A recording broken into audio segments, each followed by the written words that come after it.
No, they talk to me in public. I'm in a different place. If you see me tonight, I've been wavy since. Alright,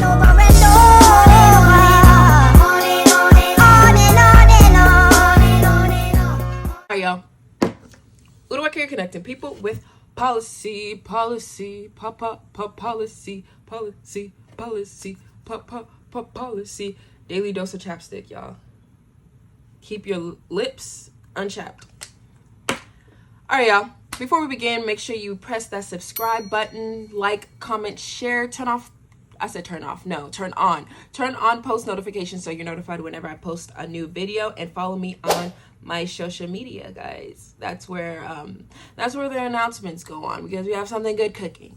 Something really, really good is cooking, because you know God is good and God makes no mistakes. And I'm super duper happy. Okay, let me relax. So today's video, we're watching Tucker Carlson's interviews Ice Cube. Did they misspell that? Tucker Carlson interviews Ice Cube. Full interview, the studio version. I'm going to be honest, it was really hard for me to find this interview because I don't watch Tucker Carlson on Twitter. I don't even know where to find it. I don't know if it's like a live or whatever it may be. So I had to Google, and after like a couple searches, this was the best video that so far that I've seen. So we're going to watch it. We're going to do a reaction. Apparently, people are saying that Ice Cube is a sellout for sitting with Tucker Carlson. That I have a problem with. If people are saying that, because how you a sellout? Number one, like, you have no, in my opinion, no one should have no loyalty to nobody but Christ himself. That's the only loyalty you owe anybody. So this whole concept of him being a sellout to the black community for sitting with Tucker Carlson is kind of like a what? Like, what are we, 5? Anyways, let's begin, and we're gonna get into it. Doing this of all interviews, I mean, you could do an interview with anyone. You're doing an interview with me. Obviously, you're going to take abuse for doing that. Like, why would you do that? Like, why are you sitting with because me? I think it's silly not to talk to people. I think whether we agree or not, Right? that has nothing to do with it. You know, it's like, this is what it's all about. Let's talk about it. Let's debate. And you know, I've been shut out. I agree with him already. Not even gonna lie. Because, like, people, I feel like you learn so much when you sit with people you don't agree with, or that doesn't agree with you. You don't see the world in tunnel vision. Because when you surround yourself with people who have the same political background, not even background, the same political beliefs, the same way of life, the same things all the time, then you start to look at life tunnel vision. And I feel like conversations like these, like sitting down with people who may not agree with you, especially when it comes to political beliefs, like, you start to, that's how we learn. Sounds like right-wing extremism and whataboutism. But I've been shut out. You know, some platforms will not have me on. Why? They don't like that I'm, you know, an independent thinker. I'm not part of the herd. I'm not part of the go along to get along gang, so to speak. So, you know, I'm an outsider. And so, you know, I'm not part of the club. So I have to go places for one, that I'm welcome, and where I can voice my opinion without somebody, you know, saying I'm a bad person and that they never want to have me on their platform again. What platforms have banned you? I've been, you know, I tried to go on The View. They didn't have me on The View. Why? Well, a few of the guests just really didn't like where I was coming from. Wow.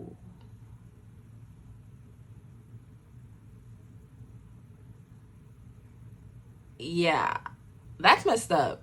If this is true, that's messed up. Come on now, The View. Like, the whole point of The View is to see different views. Like, why would you? And that would actually be a really good episode if Ice Cube went on. I don't watch The View as much as I did growing up. I just watched, like, clips here and there, and I'll see clips here and there. But, wow, spill the tea. So, or a few of the hosts, I mean. So, that's what I was told by the producers. You know, I don't know if the producers was just copping out and using some of the hosts to not have me come on and explain myself, but... You'd be a good booking for them. Yeah. I've been on there before. Yeah. You know, it's just when I've became an independent thinker, when I've, you know, I'm not, you know, I don't follow their brand of politics, I guess. But if you can't think for yourself, then you're not really free, are you? No, you're not. You're not. But I've been excluded. The best thing that you can have in this life is a peace of mind. Like, not thinking based off of what other people or how other people want you to think, but thinking based off on your true beliefs. I kid you not. Like, you get the best sleep. You get the best sleep. Imagine, I said this before too, imagine being in a position of power and faking your beliefs or your political structure because you're scared of getting backlash. And then you have to go to bed like that, and you wake up and you do it again. I could not do that. Like, that's why I am just so, like, I said what I said. I believe what I believe. That's why I always tell people, just ask me what my thoughts are on specific policy, and I'll tell you straight up what I think about that. Like, independent, like, thinker. That's why I'm like, I agree with that. I've been excluded on Oprah, you know. On Oprah? On Oprah, yeah, I've been excluded. Oh, Yeah, wow. man. I would think you'd be the person Oprah would want to promote. I mean, you grew up in South Central, you were successful at a young age, you have dignity, you say what you think. Like, I thought that was the goal. Me too. You know, I don't know what it is, but, you know, several of my, you know, I had a movie called Barbershop, you know. Yeah, I remember. That I wasn't invited to participate with the cast. I produced a show called Black White, and it was a very controversial show. And once again, they had the whole cast on, but I wasn't invited. And so I don't know. On Oprah's show. Yeah, so I don't know what that's. But Oprah's obviously a saintly, godlike figure who's revered by all decent people. Why would she exclude you? I really don't know. You know, that's something that I would love to find out. But I can't tell you, you know. One moment, my dog keeps barking. There's a single thing that I've done or said to her. Have you noticed that it is more controversial to criticize Oprah than to burn the American flag? Really? Seems that way. I've never heard anybody criticize Oprah. Do you think it's political, or do you think it's deeper than that? I mean, you're not like a right-winger. No. No? You don't even seem that political. No, I'm not really. I'm pretty much, you know, just want to do right by the people, you know. So if that comes through political means, that comes through the private sector, wherever it comes, you know, I'm down to work with whoever's down to do something right for the people. So I remember reading you say something along the lines of, I didn't vote for Trump, I'm not a Trump voter. You actually attacked Trump at one point, but you were willing to meet with Trump. Do you think that crossed a line? I think some people didn't like that, but I think it's idiotic. I have a problem why, I mean, not a problem. I have a question why people have a problem with that, though. Because, like, you can meet with people you do not like. You can meet with people you disagree with when they're in that position of power to make change in order, like, to make the change that you want to see, if that makes sense. So, like, if you're, for example, if Trump becomes president again, like, for all the people who don't like Trump, are we just supposed to, like, sit back and just, like, not ask him for anything when he's in a position of power to make things happen? You get what I'm saying? It's like, and the same vice versa, like, for Biden too, like, for all the people who don't like Biden, are we supposed to just sit around and just, like, wait until he gets out of office, until somebody goes in there that we actually like to ask for what we want? No, it's their job. They're supposed to deliver. They're public servant. Enemies meet. Right. You know, they talk. I'm pretty sure there's some The communication. thing is, he reached out to Trump's administration and Biden's administration, and Trump's administration were the people that got back to him to have a conversation with him about what he wanted to have a conversation about. I remember him talking about that in an interview. Between Russia and the Ukraine right now. Somebody's on the phone talking to somebody, trying to come up with a solution. So Why is his face like that? we just got to talk. That's the only way we're gonna work this out. You know, I know when the talking stops, the fighting starts. You know, a lot of people, they think I'm a Republican. I'm a right winger. Just because I was willing to speak to the Trump administration, and I was willing to speak with the Biden administration as well. You know, Have you? one guy in the administration, but it didn't go anywhere. You know, it was basically a take my temperature kind of call. We'll get to it, but they never got to it or never planned to. Matter of fact, the guy left the administration, so after talking to him for a year or so, he was gone, and then we were left really with no one to continue the conversations. What do you think of Biden? I don't think he's given the people who put him in exactly what they thought they were going to get from him. But his most That's the thing.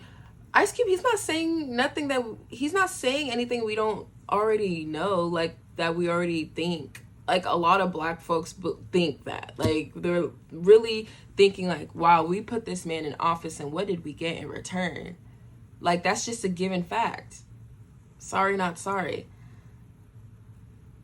It is. It's like he's not saying anything that no one's not believing, like not thinking already. It's like, bro, it happens to us all the time. We vote these Democrats in and we expect something in return as far as just like the most basic of basic accommodations, and we don't get that.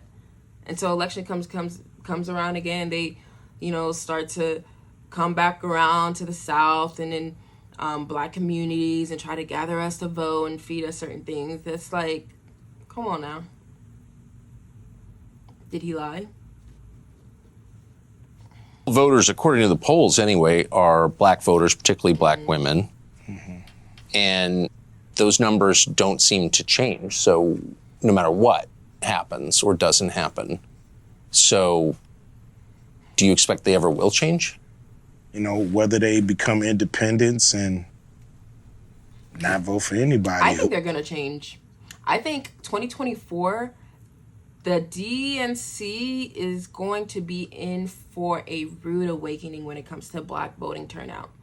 I think it is going to change a lot. Whether it's this upcoming election or the next, within the next 4 years, 8 years, whatever it may be, it is going to slowly but surely change, especially when it comes to black women. Because black women right now, we are starting to open our eyes, like realize, like we have been holding so much weight on our shoulders and no one's showing up for us.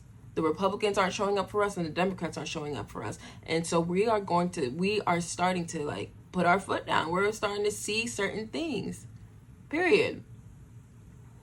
And everybody knows if you have the support of black women, you can't fail. Just keep it a buck. I'm not trying to be biased. I'm just saying, like, when black women support you, you literally cannot fail. And so what we're seeing right now is that we're being shifted under the rug. And we're like, okay, bet. And it is what it is. Not bringing it, it's like people want your vote. They have to do something to earn it. If they don't earn it, why are you going down there and pulling that lever? Because the other side hates you. That's the pitch they make. We may suck, but the other side hates you. You're supposed to dance with the person you brought. Yeah. And the person that brought you to the dance, you guys are supposed to dance together. And if that doesn't happen, you got to go find another dancing partner before the night is up and the music stops. What do you think of Kamala Harris? I mean, obviously she's a great politician. That was a good analogy. I was like, at first, what does he talk about dancing? But if you caught it, you caught it. If you know what he means, you know what he means. And also, Tucker Carlson, he needs to word his questions differently. Like, it sounds like a bait. Like, he's trying to bait him. What do you think of Kamala Harris? You know, you're already talking bad about the Democrats. Let's talk about Kamala Harris. Like, come on, bro. Do better. To be able to become the vice president of the country. I don't know how effective she is at her job. I'm going to say this. I think people are hard on Kamala Harris as far as, like, her being vice president for no reason. Because when Joe Biden was in there, Joe Biden ain't do nothing as vice president. When Mike Pence was in there, Mike Pence ain't do nothing as vice president. Vice president is there for aesthetics. So I don't like the concept of all of a sudden we expect so much from the vice president. They are there just in case something bad happens to the president, period. Like, what do you want her to do? Why are we shifting blame? I feel like we put too much pressure and we try to shift blame and try to hold Vice President Kamala Harris to the standard that we didn't hold previous vice presidents. Like, Biden even said when he was vice president, he made like a joke, like, oh, I love being vice president, you don't really have to do anything. It's like something along the lines, and they caught it on the mic. Like, Mike Pence didn't do anything either. Like, y'all, relax. What do you want her to do? With the police at this point? It's the same. You know, it really is, you know. It's like looking at, like, what's your view of the military? Like, they're the military. They're always going to be the military. If I asked you this in 1946, you'd be like, they're the military. Yeah. So it's a fraternity. It's an organization that does things a certain way. And I think their philosophy sometimes is detrimental to the people they're serving, because I think cops have a win and make it home philosophy. Win whatever battles you have in the street, make it home at night. And that's actually the most important thing.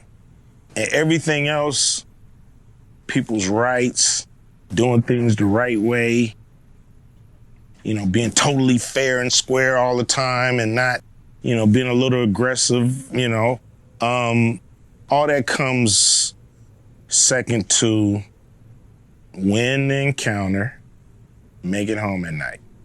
And you can't really fault somebody for thinking that way as a police officer, but that's the philosophy, so everything else comes second to that. So I think what he's pretty much just saying, like, it's the system itself. Like, it's the structure that it's been in, always will be in. You can't really expect much different. I think he's trying to say that without saying that in a sense. Guy might not care if he violated your rights. He's going to win this encounter. He's going to make it home tonight. And that's all that matters. And sometimes I think that's what we see is an organization hell-bent on winning, and not a fraternity or organization hell-bent on upholding the law and doing everything right or by the book, so to speak. That's a point. Yeah. And it's just the nature of the system, that fraternity. Maybe of organizations. Yeah, you know, they come with a philosophy, and, you know, you can try to buck it if you want to, but more than likely they're gonna get you out the way and stay in formation. Do you think that it's harder to be a man in America now than it was when you were a kid? Yes. Saying what you feel, being yourself, is what they call toxic. You know, we shouldn't be called toxic for our instincts and for, you know, I was born this way. What do you I agree. I do think being not even a man, but being in America compared to my parents, even though I wasn't alive then, is way different than what it is now. I feel like it's harder now. to be honest, to navigate today's society, to say the least. Yeah, I agree with him on that. Talking about. You know what I mean? Like, why can't we be ourselves? We were born this way, too. So there are some groups, like if I say I'm trans, then people say, that's great, you were born that way, we affirm you. But if you say I'm just a dude with male instincts, you're not affirmed, you're attacked. Yeah, I mean, everybody doesn't really have to affirm you. I don't like how Tucker is trying to bait him, though. Because, like, I think it's the way he's wording these questions. It's like, you're not necessarily asking him. You're putting the question in a form so that he can agree, if that makes sense. Yeah, I don't know. You know, if I wake up and say, you know, I feel like a pigeon. And I want everybody to treat me like a pigeon.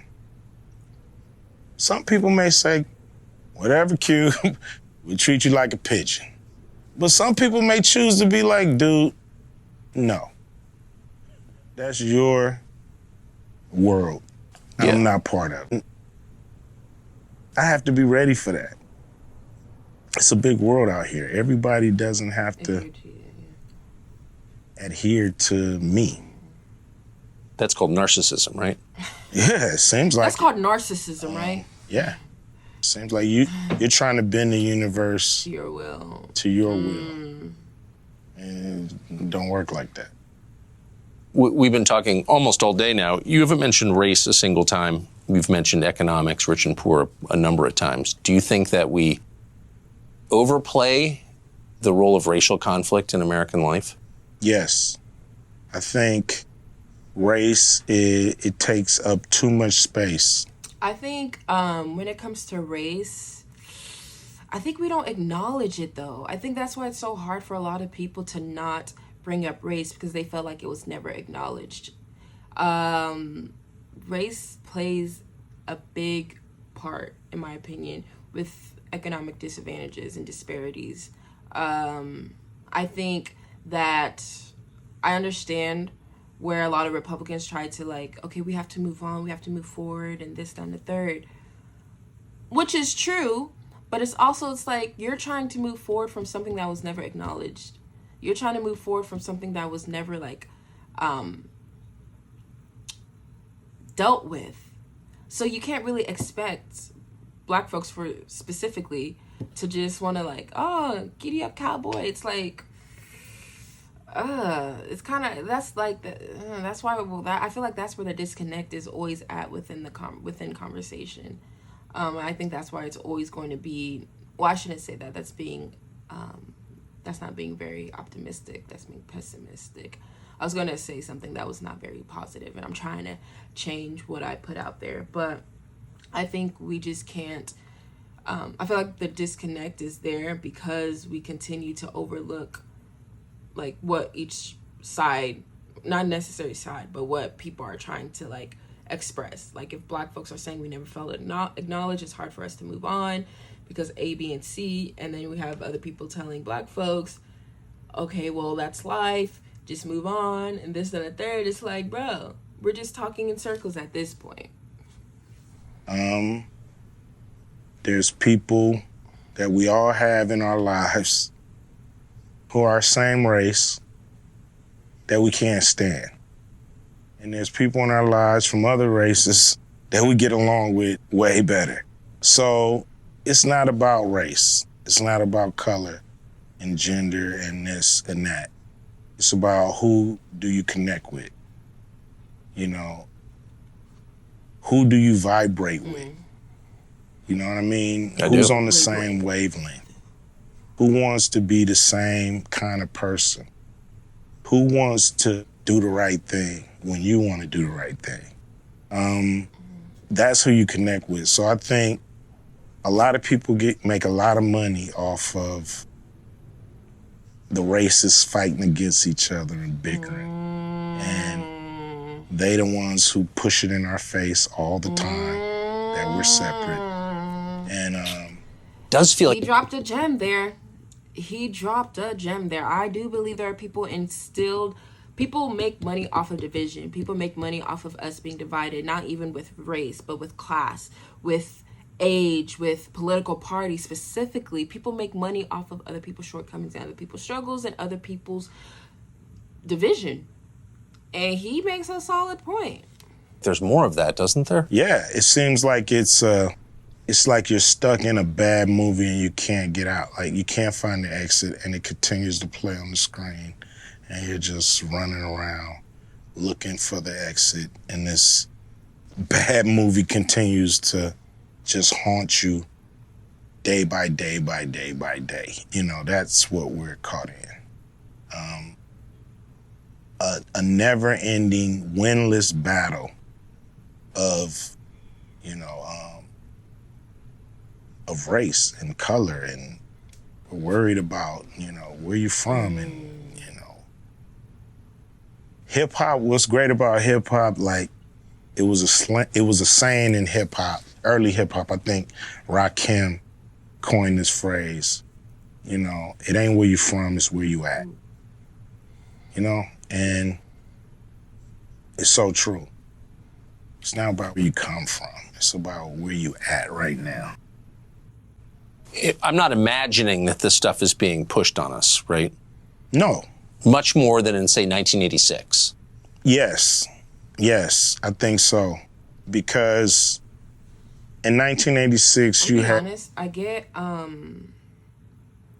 vibes that Tucker is trying to use Ice Cube as a token, in a sense of like, or as an example, like, hey guys, I'm interviewing this black male who's in hip hop icon, who's done a lot, A, B, and C. I'm asking him these questions and like, hey, he believes it, so it must be true. You get what I'm saying? I'm getting that vibe from Tucker Carlson. I'm not gonna lie. I feel like Ice Cube is doing a really good job, like explaining himself, explaining his platform, explaining like his true beliefs and stuff. But Tucker Carlson's questions, he's really like, I don't know, he's really trying it with movies and television, and it was all scripted, and we knew this is a scripted show. But I think now you have so many so-called reality shows that basically push the same thing, but in a reality-like setting. So, you'll watch a movie on race, okay? And you flip the channel now, you're watching a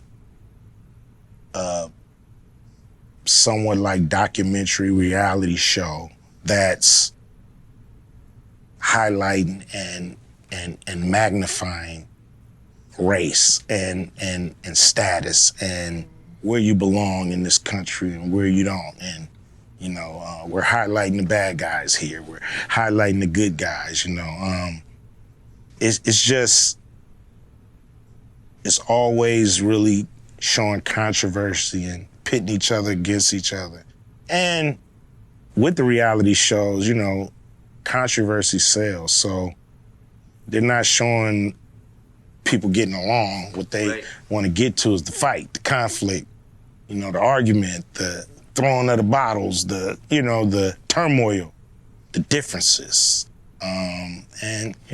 Does that bear any resemblance to your actual life as someone who lives in this country? Like, do you have racial conflict in your life day to day? Probably, most of them are unseen. I'm not going to say I encounter racism. People know who I am. Police know who I am. Everybody knows who I am. So I probably get a pass on a lot of things that friends, family members, people I associate with, people I love go through all the time because they're not Ice Cube. But, I've had an insurance company drop me because they didn't like my point of view. Things like that. It's actually crazy. I think that should actually be illegal because the same thing similar happened to Kanye West. That I think it was what bank was it? Not JP Morgan. His bank had his money on hold. They was holding his like finances because something that he said. I'm like, y'all, this should be illegal. Like, what is going on? Are you mad about it? Do you ever? But Are you that's mad? another thing. Ice Cube is talking about how a bank dropped him because they didn't like what he said. But who was in charge of the bank? Like, who was over that bank? I say that because 9 times out of 10, it was probably me. This is just me, like, assuming a white person, somebody who had the power to do that. So that goes back to Tucker's main questions, like, have you experienced racism? Someone using the structure and the system to put you in an uncompromising situation. People for their skin color ever in the course of a day? What kind of questions? I'm not mad at people because of their skin color. You know, I'm mad at people because of what they do and the things they choose not to do. Right. There's a big problem in this country with the financial banking system and black people and our access to capital. You know, I know that when it breaks down, we have, 13 to 15% of the country trying to live off of half a percentage of wealth, 0.05% of wealth. So that's an issue. That's a problem. We have to have access to capital so we can do cool things for South Central. If we drove past one of those lots and a guy that lived there wanted to put a store up, he just couldn't get a loan because of his zip code. Now, guys from outside the area, they can come in and they can get a loan and put that store up. And that has to change. How do people live in this state who aren't making a lot of money? I mean, things are so expensive. Houses that used to cost, like my father, I think he bought his house 47 grand, maybe. And now it's worth 650. The house you grew up in? The house I grew up in. It's worth $650,000. And that's in South Central? South Central, yeah. Huh. So the middle class has shrunk in this state? Without a doubt, or left. Y'all, I'm breaking the news to you. There's no middle class no more. You're either really, really rich or you're poor. Like, you're barely making it or trying to make it. That's it. Like, there's no middle class anymore. It's literally people doing what they can to make it, not necessarily like making ends meet, but our head is above water. Comfortable enough, I would say. And then there's comfortable enough and we're just poor. I'm being so serious. Like, there's no middle class anymore. They definitely shrunk, and we have a lot of people leaving the state. Because they can't afford it. Because they just can't afford it. If you were running the state, wouldn't that be a big concern for you? Yeah, I think it's a major problem because you not only have people leaving, you have industries leaving. Tesla, they just put up a plant in Texas, so they left. As someone who's from Texas, lives in Texas, stop moving to Texas. Y'all think y'all coming down here getting cheaper. Y'all are not. Y'all are not.